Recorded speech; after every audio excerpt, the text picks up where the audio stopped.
Christian parenting.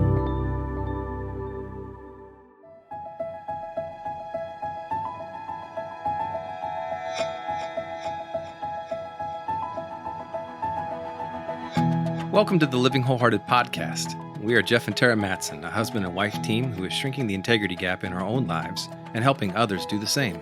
I'm a leadership and organizational development coach, and Terra is a licensed marriage and family therapist. We believe that if you have a following, you are a leader, and how you lead matters. Whether you are leading in the home, work, or community, we are bringing you biblical, clinical, and relational wisdom to help you in every relationship that matters most to you. None of us do this perfectly, but we are leaning into the reality of our humanity and profound wisdom of grace.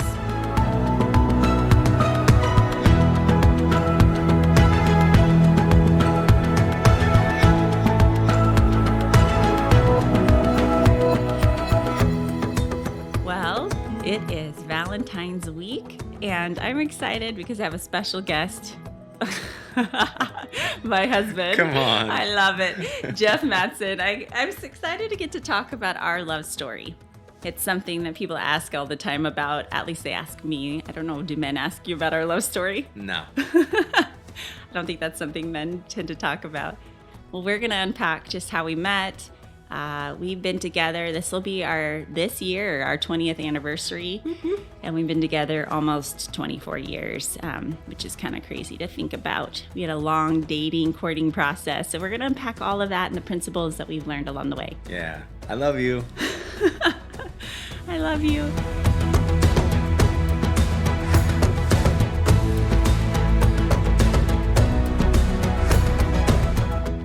We're going to try to keep it real. And hopefully along the way, you can take some of the things that we're sharing from our own story and apply it to your own maybe visions. Maybe you're single and you imagine what it would be like to be married and committed. And so hopefully this will ground you a little bit in reality. Maybe you're in the midst of marriage and it's feeling unsettling. You're discouraged. It's not what you imagined. And maybe this will help encourage you and to remind you of what love is really about.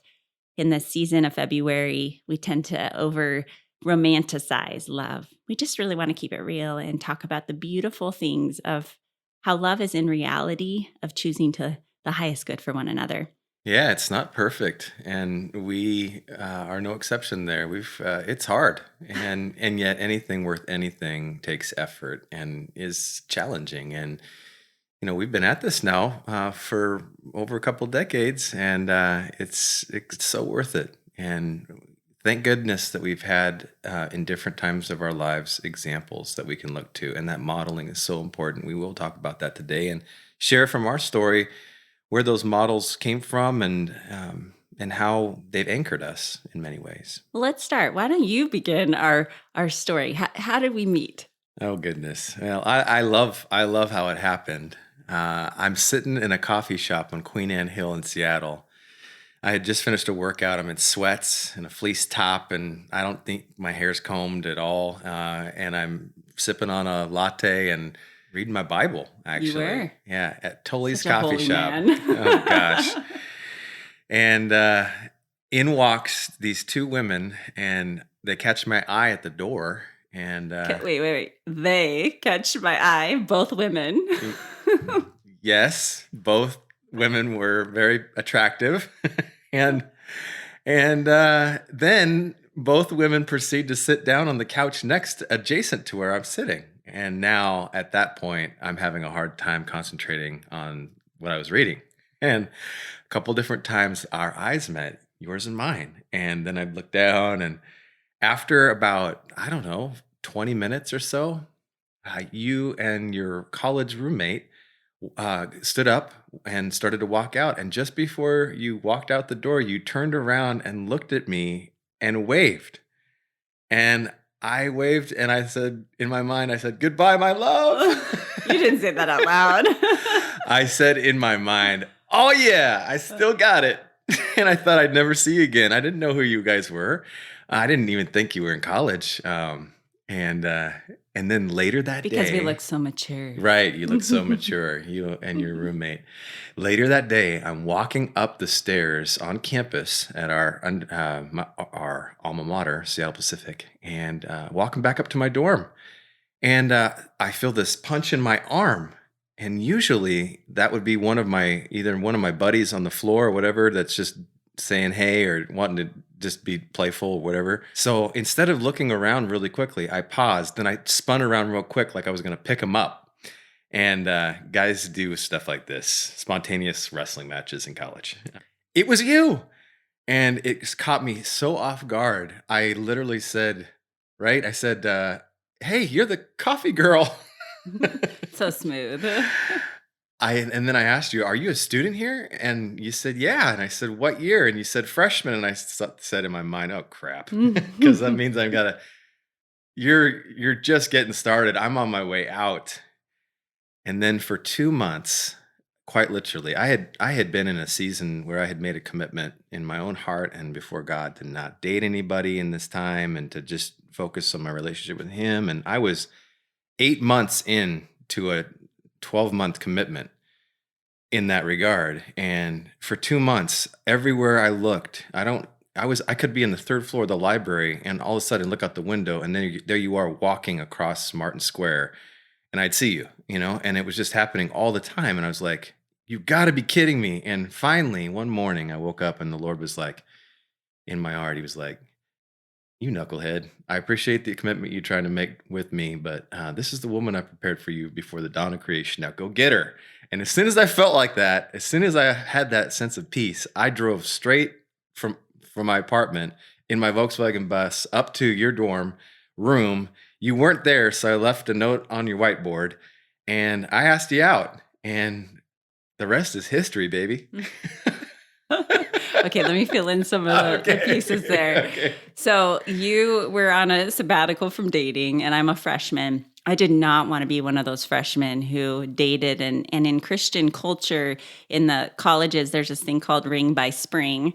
It's a common thing where people will meet and they get engaged by spring and then they're married, in college.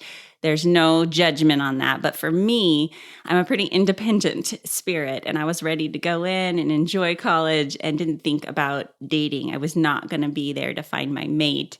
And here I am literally months into my freshman year. There was something about Jeff that I was drawn to. And when I waved to you, I sound like I'm a super bold, woman. You don't have to say this part. I'm going to. Oh, dang it. Because he's like, I still got it. But the truth is Jeff was a pretty big man on campus. He had been in a worship band on campus, and I had seen him around. So I knew he was from SPU. So I waved to him thinking that he knew me because we were eyeing each other. So it's just one of those things. I am a very friendly, outgoing person. And so that cracks me up. It deflated I still got it when she told me the story years and years later. But I love how God uses those things because I think of the two of us that you saw that day, my wave maybe gave me a little advantage at that point. But here, it is funny that I laugh that I cannot believe I punched you in the arm. And that just goes back to being raised by a dad. Yeah. That was very, he gave me a lot of confidence, and we would wrestle, my sister and I, with my dad. And I actually was very physical that way. And I had to work on that because I would punch you all the time as like a love. Hey. I'd be, hey, and I'd punch you. And get over here. Yeah. And I realized I've done that with other people too. So I had to learn to stop doing that. Well, that's why I also bought you a punching bag.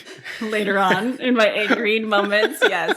But I do. I let my emotions out very physically. So all that to say, we ended up, Jeff was very direct in asking me on a date. And I had been praying and wanting, no matter who I ended up with, I had a sense and awareness at that time that as a strong, independent girl, I wanted a man who was going to lead. And so part of that, as I'm thinking about dating and those early years, you were very assertive in a healthy way. You were in a weird way. You did not tell me that I was the woman for you, and that would have freaked me out. You were very thoughtful about that. But you asked me out, and we went on a date. You asked lots of good questions. We ended up talking for hours on end. from that point forward, we continued getting to know each other. And it wasn't shortly after knowing you that you were very direct with me and said, I like you and I'd like to pursue you. That was very clear to me that you were a man that could lead. And instead of in the culture today, a lot of times men are more passive and are waiting for girls to be very assertive. Now, I still gave you some signals. I'm guessing my wave to you and my punch in the arm, I wasn't playing hard to get. But in terms of that assertiveness, it plays out even today, all these years later, is I'm a strong person, but you lead well. And it brings some sense of security to who I am as a woman. Thank you, honey. I appreciate it. I want to lead well, especially for those that I say I love the most. And hey, a quick shout out to my buddy Paul Danos, because when I met you on campus that day, I did experience something that I hadn't experienced. I don't experience very often. It's very where I felt like God was speaking to my heart and my mind, and He put two things in my head and heart in that moment, which is this is her. This is the woman I prepared for you, and the word vocation. And that is, I was finishing college, and I had to go back and look up the word vocation and what that meant, because I wanted to understand what God was trying to say to me. Anyway, I went to my buddy Paul, and I told him, I think I met, and I used that term soulmate, and that was kind of a popular term at that point. But I'd never said that about anybody in my whole life. He could tell something had happened in me, and this is a good friend, accountability brother, and he said, well, don't tell her that. So I got to give him credit. I didn't tell you, but I told him, and he and I agreed that we'd kind of settle down in wisdom and watch and see what God was going to do. And in our early dating, as we started that process, we talked about, at that time, just some good wisdom about kind of 2 years. And we still hold on to that 2-year principle, really, which is like, in 2 years, you're going to see another person. You're going to see the highs and the lows. You're going to see real, and you're going to see what you got in a 2-year period. Now, that's not like a magic number, but it's a good number. We committed to that. In my own heart, I committed, and to my buddy Paul, to walk out a process and to see, at least in a 2-year process, if this was legit before we made all these big things. And we had that sense and feel. And I remember meeting in the hub. Was it called the hub or the sub? The stub. The I sub. don't know. Yeah, the student union buildings, the stub. The sub. Sub, thank you. It's a student union building, right? And we're sitting in that booth, and I had that feeling. I think in hindsight, you had the feeling that I think this is my wife, and this is my future husband. And yet we didn't want to say it. And so we talked in code, like with a lot of potential and tentative language, but our hearts were on fire, so excited about God and what He was seemingly doing. And we didn't want to screw it up, because we love Him, and we trusted Him. Yeah, and let me put some meat to that. There's a couple of things. We had the privilege of having Dr. Leslie Parrott, who are world-renowned on relationship experts at our university. Yeah. And we had courses that we could take from them. And that was something that they were really speaking about on our campus, of being wise about how to date. And they threw out that 2-year principle that I, as a marriage and family therapist now today, I just believe deeply in. Though God was telling us, yes, but we wanted to do some learning to get to know each other, because the truth is you can either learn in your dating and engagement years and have an easier start to your marriage, or you can get married pretty fast and you're in this commitment and you have to do all that work within those early years of marriage. It's really a choice. Regardless, we were going to get married. It was just a matter of timing and God's timing. Now, did we get married in 2 years? No, we didn't. And we really got a chance to see what we were both made of in that dating time. In fact, it was 4 years. Almost 4 years. And I remember the one strong condition that came with asking your parents for their blessing is that you would graduate first. And we honored that, because I could see the value and the principle and the context behind that. But man, we sure got married a week after that.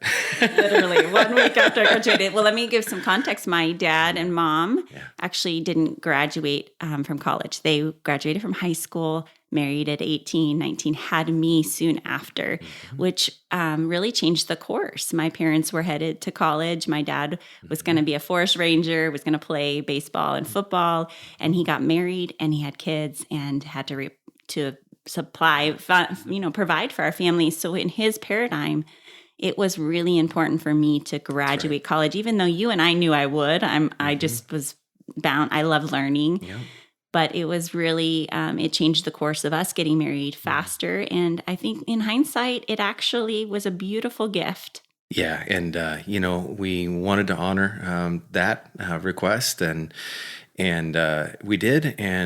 And that it was awesome. I hung around in Seattle and we continued the journey. You finished college and I got to watch you graduate, and then we got married a week after that. And it was, but we had done a lot of work in getting to know each other and in really going deep in areas that we needed to, focusing in on spiritual and emotional intimacy. And that's what we focused on.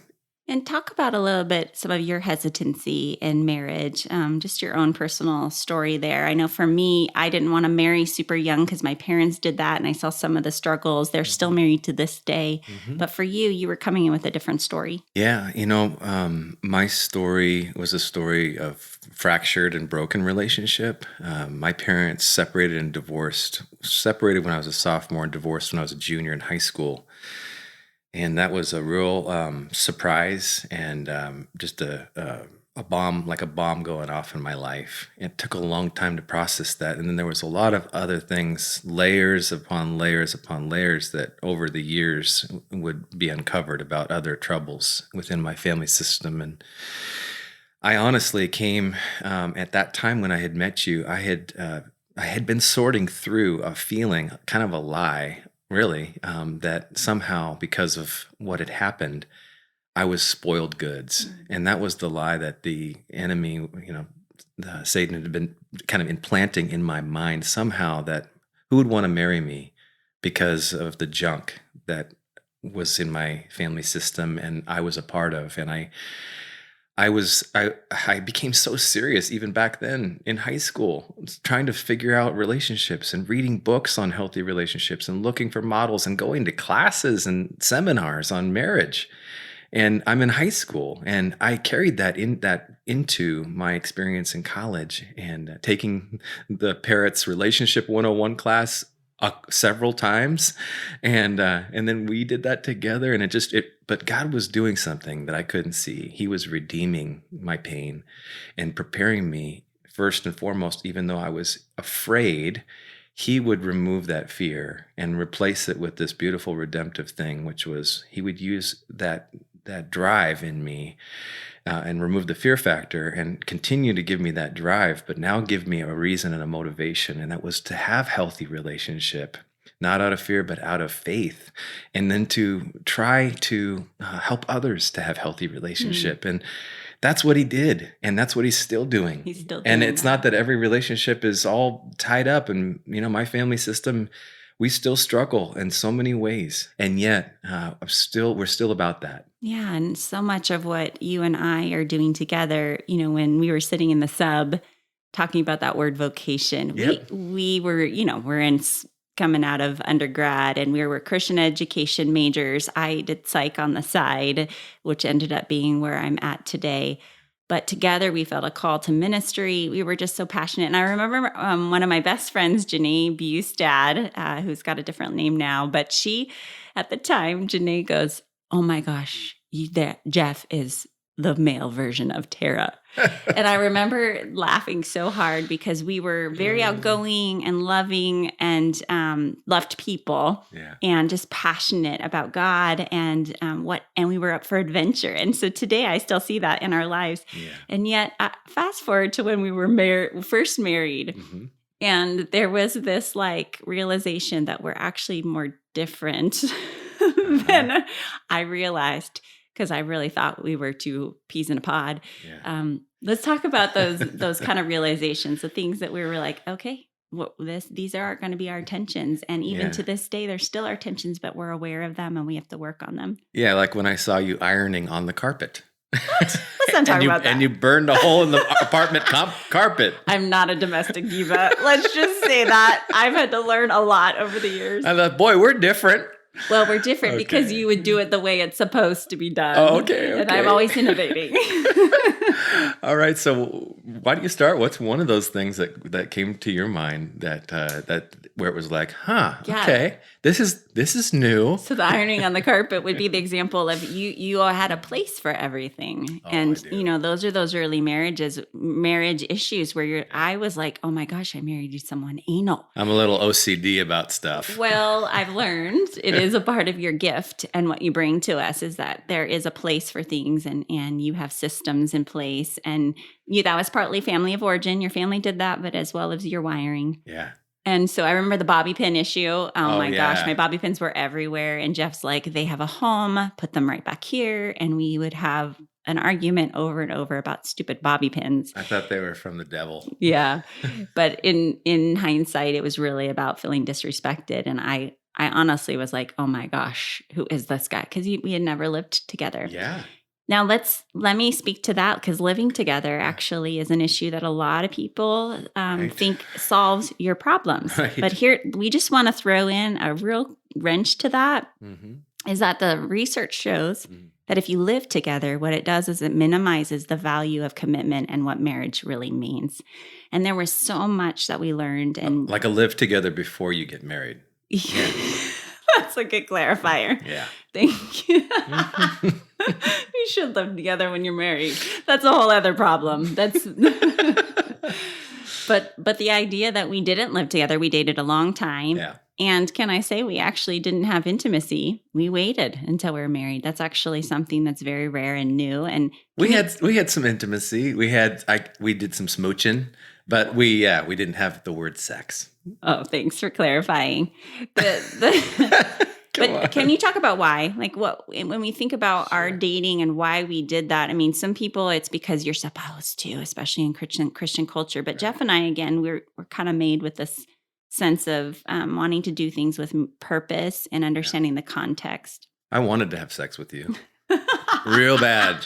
We edit that out. No, it was hard, actually, really hard. And but what I love more and what you love more is we love the Lord more, and we wanted to submit to His plan. And we knew enough about His plan for relationship and for health that we didn't want physical intimacy to be like the main thing, and to be needing that and to be focused on that. We think of it and how we describe it now as dessert. And in the context of marriage, God designed sex to be like dessert, like just a joyful gift that He gives to husbands and wives. And it's amazing. And but it's not the main course. The main course is the spiritual and emotional intimacy that everybody's looking for, and that kind of connection. And if we focused on that, and I think we did our best, reading books that talked about those healthy attributes of relationship, and that were inspirational stories about other couples, and that we practiced a lot. Yeah, we talked a lot, and we focused on that, and those were our main courses, and we did that for 4 years. Now, were there other places of temptation? Sure, like I said, I mean, it's just absolutely, and I would say I thank God that we really made it, Barely. Yeah, we would recommend 4 years. That's a long time. It's a long time, man. But I will say that as we've processed more and more and done premarital and marital and sex addiction recovery and all the gamut of sexuality, the reality of it is that it bonds you in a way that changes your perspective of each other. And that was God's design. But when you do that prior to your commitment, it can really mess and skew your view of each other. So we had the ability to really see all of who we were, minus living together. So that was that final step. And we had a lifetime to practice bringing that sexual intimacy in there. There's a trust level that was developed. And I'm going to say this isn't to boast about you, but as a teaching, you're like, but you can if you want to. But I do want people to hear this, that it's a principle that if you're not married yet, it builds trust that we can regulate our emotions, our physical urges, as well as financial. There's all these things that you have to trust one another in marriage about. Does Jeff trust that I'm not going to spend all of our savings on furniture? Do I trust that Jeff's going to keep his eyes and heart committed to me? Those were things that were being developed in our dating and early marriage years as we were practicing fidelity in all areas of our relationship. Now, if you started your relationship and sexual intimacy was a part of that, or it's gone askew in your marriage, there's a lot of just maybe sitting and owning, asking forgiveness. We've done that with so many couples where they just had to own what happened before marriage and really just asking forgiveness and cleaning that out so that there can be some beautiful newness built on what is happening today. So the past can be left in the past if you actually acknowledge it and recognize the cost of it. But honestly, it's by God's grace that we were able to have that wisdom and those mentors around us. And that's what I really want to unpack maybe in part 2 is let's talk about those influences in our life. We haven't really even talked about our marriage yet. There was so much I wanted to unpack, but that is such a piece of what's added to helping us stay committed to one another is the fidelity that we worked hard on building those muscles early. Mm-hmm. And when we were tempted, we had game plans, we talked about it, and we saw on the other side how that built trust. Yeah, we did. And, thanks to God for him being with us.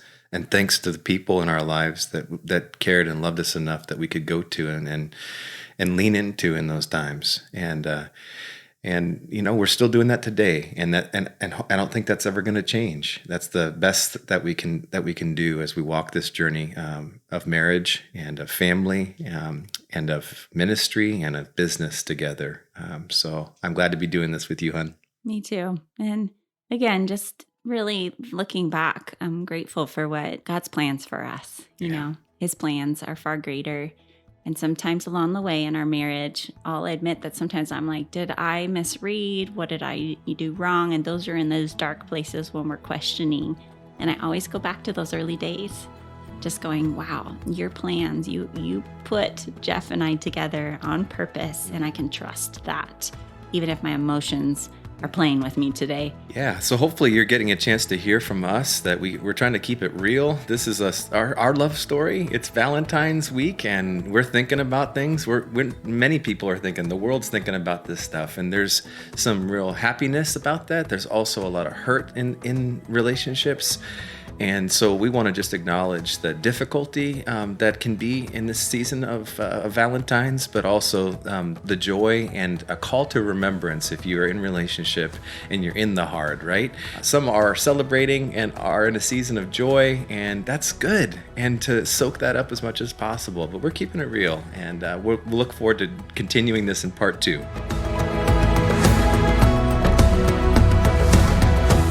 This podcast is powered by Living Wholehearted, Courageous Girls, and the Christian Parenting Podcast Network. Thank you for joining us in this critical movement of shrinking our integrity gaps between what we preach and live.